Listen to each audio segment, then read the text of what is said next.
Welcome to Rosanadu. The goal is to have it be the briefest episode that we have ever done by far. Let's see if we can do it. I just wanted to check in and share how I'm doing, and I genuinely just am so happy to be talking to you guys.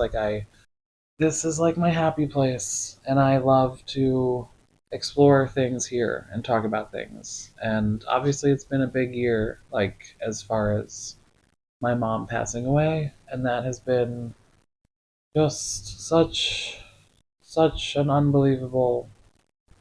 I mean, I don't even know where. I just genuinely don't know where to start. So there's really no good way to start with it, but it's terrible. And honestly, it's a lot of crying and a lot of just being with the fact that she's gone. And anyone who has like grieved a loss that is like really big and meaningful and close obviously knows exactly what I'm talking about. It honestly feels like a drug. That's what my sister and I have said a couple times, and it is like after grieving for like I guess it's been 4 months.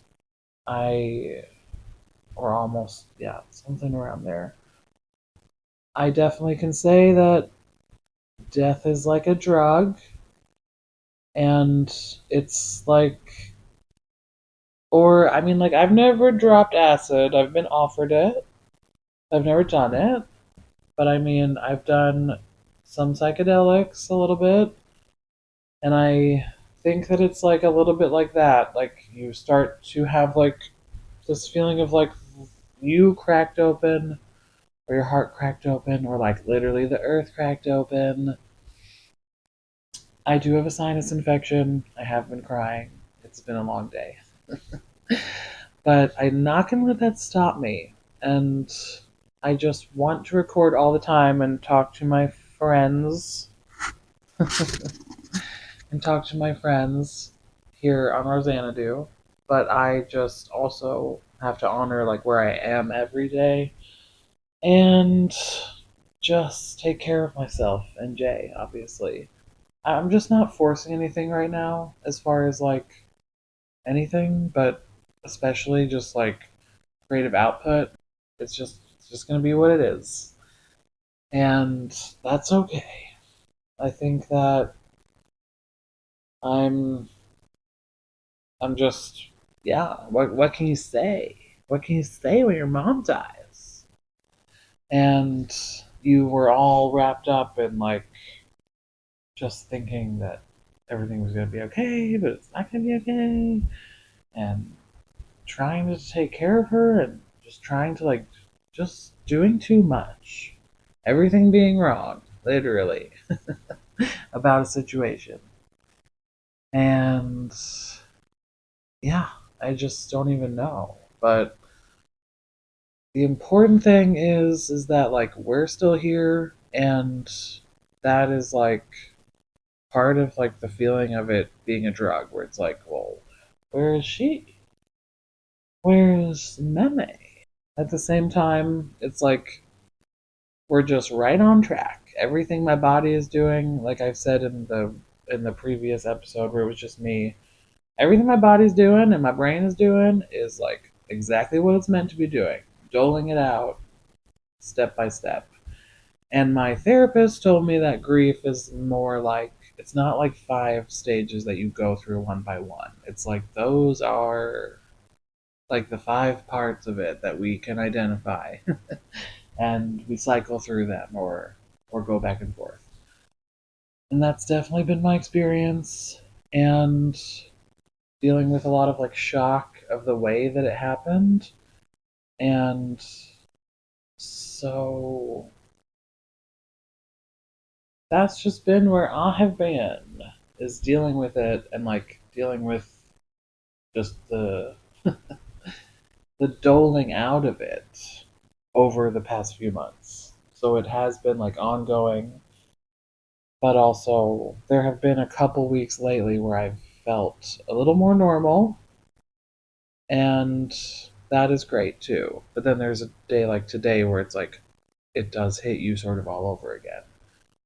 And I guess that's just a part of it. And it's okay. It just sucks.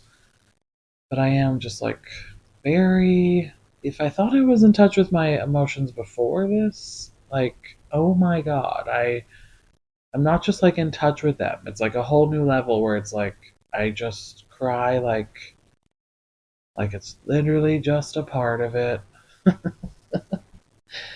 um I don't know. Very much a lot of crying, but I guess crying's good for you, like in a lot of ways.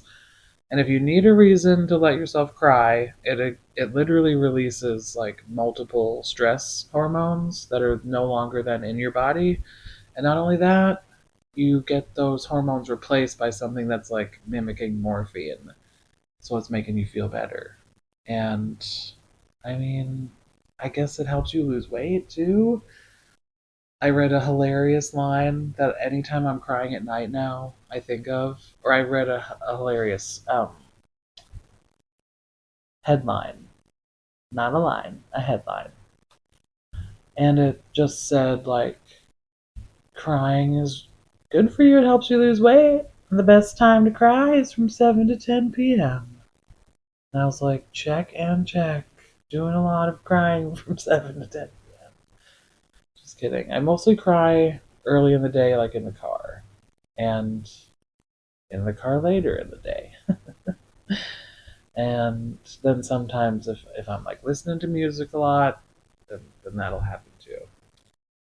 So the Beatles continue to inspire on like a next level and are almost sort of like that drug type feeling where it's like so visceral, like the love I have for them and the like intrigue there of like how powerful as a foursome and individuals they are and how like magical it all is. Like their whole thing is just so magical. And I think, like I said, it's like it was chaotic and crazy, but it was also perfect and like miraculous. And their catalog to me is literally miraculous. Like no two songs sound the same almost. And if they do, it's such a good sound. I kind of just like can't believe it. I continue to hold true that like the second half, the B side of Abbey Road is like one of the best things to simply ever happen in music and to music.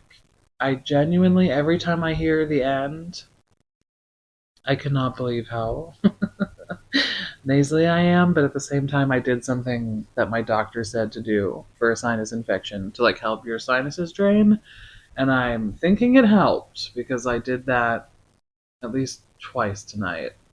It's like you put a hot compress on your face for a few minutes, okay, and then you quickly put a cold, freezing cold compress on for like a minute, and it's like drawing blood and then pushing that blood out.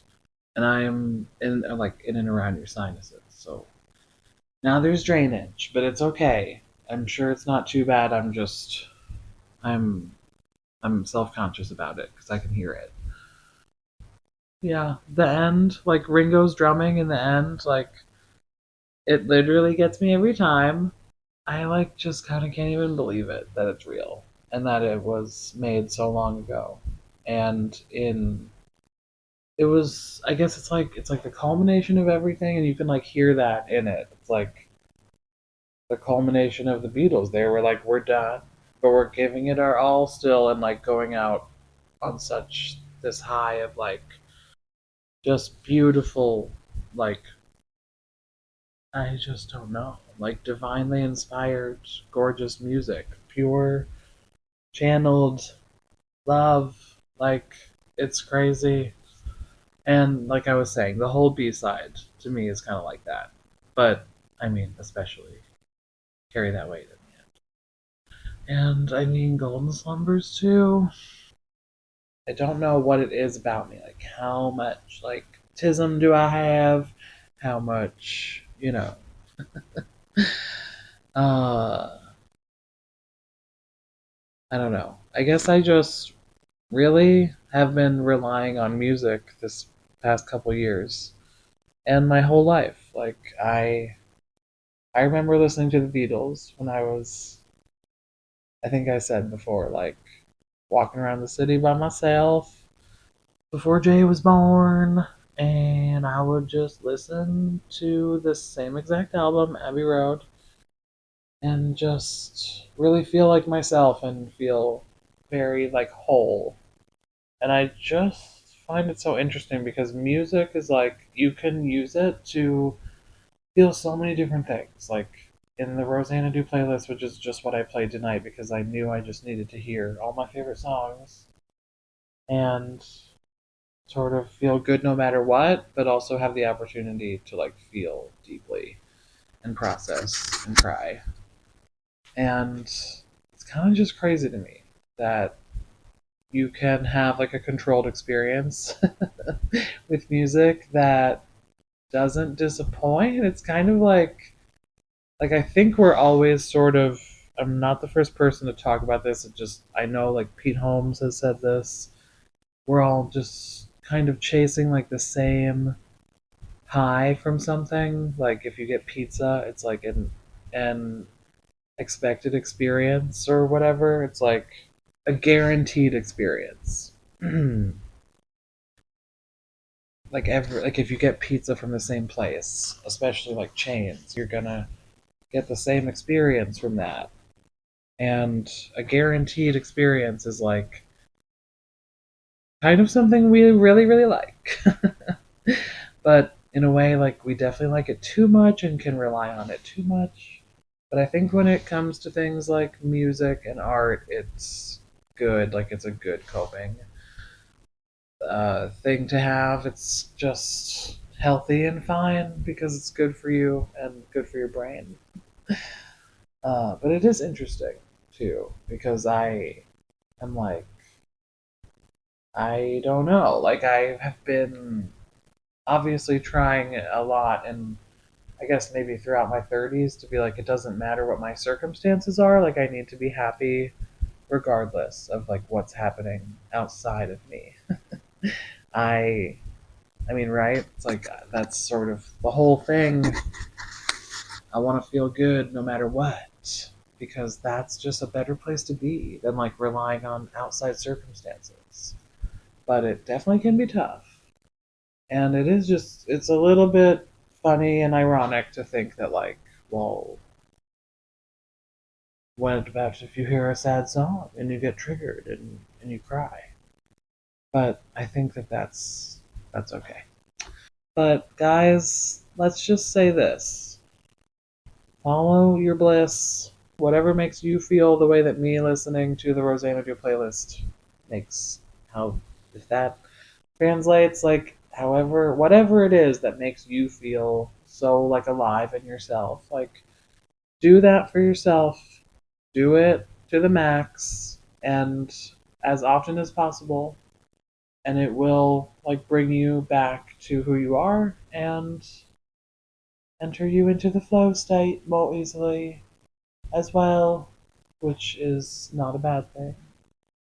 And I genuinely just like thank music for being that for me. Like the thing that like returns me to myself is just like a song that I love and reminds me of like my place in like the best way where I'm like this is who I am and like I don't need anyone to remind me and I don't need anything and it's just a good place for me to be. And I don't like how like I don't love how like hyper independent I am as a person. I genuinely think that it's kind of a flaw where myself is concerned. But at the same time, being like sovereign and knowing like who you really are and like knowing what you do need and don't need, I think is a strength that like I'm glad to be cultivating. Again, it's a practice, like we said in one of the last episodes, and so it doesn't like necessarily need to be perfect, but it is good to be practicing.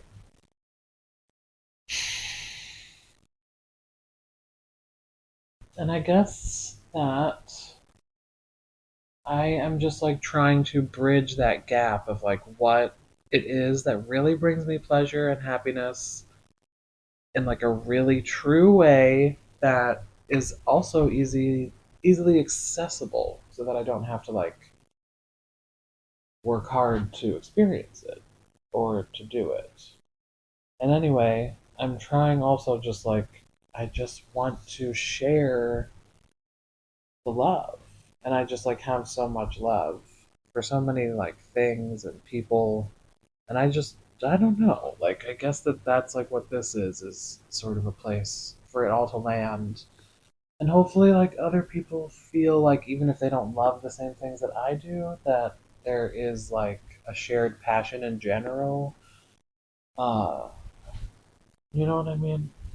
And at the same time, it's like values can match without specifics matching. So, guys, I am just here to say that I am very sad about some things and feel just like topsy turvy a little bit, as Tom York would say. I also feel like weirdly inspired and just wanting to continue the journey. And I just wish that I could make music. I don't know if I'd be good at it. I used to definitely be into making music. So, I don't know. Maybe that's something that I should explore. But anyway, it's really good to be here. And I've watched a lot of movies lately. Definitely grieving has made me, well, I mean like not just grieving. Like I honestly like I don't know. Maybe I need to explore this topic, but it's like there's grieving and then there's death and like the fact that it's real. And I'm sorry to be laughing about it, but and I have lost people before. I lost Meme, my mom. Um, but uh, this one was just so. This one is just beyond weighted, obviously. So, for reasons known and unknown that I've said and not said, the point of me saying that is, I guess it's like kind of made me like confront that and want to confront it because it's like, well, what the fuck? What is this? Or just like, okay, this is real. Both of those things, I think, are happening and have been happening. It's a shock. And part of the fallout has been me watching a lot more horror movies. Still have not seen Hokum. First of all, I don't think it ever came to theaters near me, but at the same time, it does look a little too scary for me. But I have been watching many a dark movie, and oh, I guess a lot of them have been really great. A lot of them have been like chill, and almost nothing has happened. There's the one that's called All My Friends Hate Me, I think. And it's about a friend group who goes to a huge estate of their friends, and this guy feels threatened the whole time, but like nothing's happening. I don't want to give it away because it is like a good watch. And there were a few others that I really liked that like didn't end up having like a terrible sweeping murder parade in the last 25 minutes, like most movies seem to do. And also, just like, I'm just like, yeah, I'm not that scared anymore of this. I kind of relate to this too much to not watch it, and not watching that many comedies, I guess. But I did rewatch Party Down, which was the right decision, and then I rewatched it again because I mean, it's a very short watch. Beyond that, basically like can't go on the internet anymore, so I'm just bricked all the time. And the reason that that is because I just don't care anymore because almost everything is AI. And especially if it's not my follow, like the people who I follow, who are obviously cool and mostly not using AI. It's just the algorithms don't show you who you follow anyway, and it's just all AI. Everyone is using AI, and no one seems to care. And it's literally every single platform. It's even on Substack. Like it's on Threads. I don't go on Twitter. It's on Facebook. I'm just saying, not it's on, but like literally every single post I see that is not something I'm going to see myself, or like a someone I follow specifically. You guys get it. Like the random shit I'm seeing is just all fucking AI, and I don't care for it. I definitely am just not here for the generative side of it. I'm totally fine with what we've been, not calling AI, all the things that help run systems. And uh, it's also fine to do research with if you're also making sure it's good. But no, to generate with it and to post it on your behalf, like and then the fact that they do not credit it to ChatGPT. They just post it like they fucking wrote it, and then they argue that, well, I prompted it, I asked it the question. Anyone can ask a question. Questions exist without you asking them. So you're not smart for asking questions.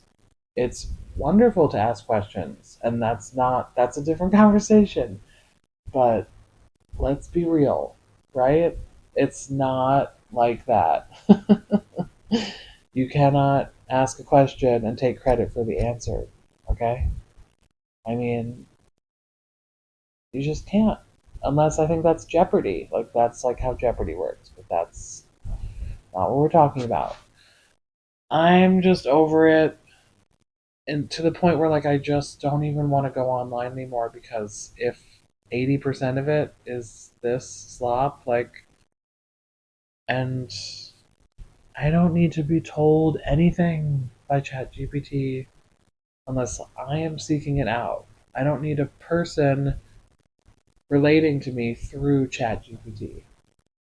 So that to me is like really making me just not even engage or go on and see it because it's so disheartening to me seeing everyone fall for it. And I genuinely don't understand how people could have been so chronically online for the past couple decades and not understand that, like, what they're reading was not written by a human.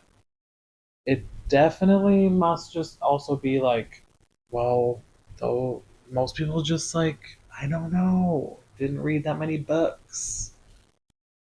And also don't have like freakish pattern recognition because they're hyper vigilant from their traumatic childhood. And that is unfortunately why I am so good, I think, at spotting all this nonsense. Because I really am. I just am just basically, it's not, it's like being able to read a language. That's, I'm like, because I'm just like, okay, I'm not bragging, but like literally, it's not human speak. And I love the robots, and I love the computers, and ChatGPT is the only one I'm talking about for generating specifically, because we all have needed to use it, and it's great, but you just can't take credit for it and act like it's speaking for you because it's not. It would be so much better if you could just think about things yourself. And obviously, I'm not talking to my Rosies, but I think that we're all sort of probably a little bit fed up with it, and also just like, personally, I'm just like, what is going on? Like, why? I don't know.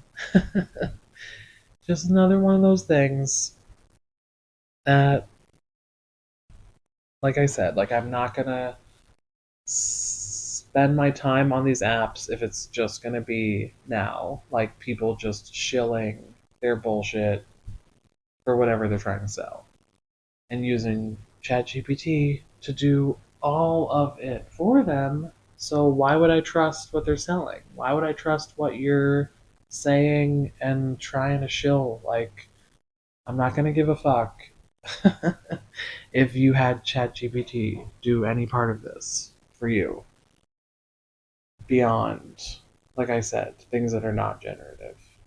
And I think it's a pretty easy conversation to have at this point. Everything is just bananas. So we don't need it. So this, if we leave off here, we leave on a really high note of me going off about AI after multiple high notes of grief and sadness. Obviously, it's been a really fun episode. But if you want to have more fun, you can listen to the ones with me and Jay. Those are really silly. Well, everything might not be rainbows and sunshine, but there are still rainbows and there is still sunshine, and my sinus infection will soon be gone, and we'll be back to talk more about music and the things that make us feel powerful and good, and also venting about the things that we're not too pleased about so that we can accept them and where we are with them and turn our attention somewhere better, like back to music and things that are fun and unproblematic too, or things that I don't know that actually fucking matter, because like I just nothing I don't know, nothing I'm seeing is really full of meaning. And I think that's also why I'm so into the Beatles, is because I'm like, there's just so much meaning in their music. And I just feel like no one really wants to go there anymore these days. Everything is like super surface. And, but I mean, I don't know. Maybe I just haven't found my people who are also willing to go there. But I don't know. I'm willing to go there. I like prefer to go there because life is just so much more fun with whatever you're passionate about. And freaking just leaning into like the things that make me happy. I don't know. It's like that's all there is. I don't know what else to do at this point. I'm happy for the things that make me happy, and I'm grateful for everything. And I'm grateful for you, dear listener. Thank you so much for listening. I genuinely love you. If you're an American, let's just keep hanging in there. But we also are in like 30 plus countries. So I think 35 was the last was the last count I had. And that's pretty magical. So peace and love, my darlings. Please reach out to me or find me. Like literally any way. I would love to connect.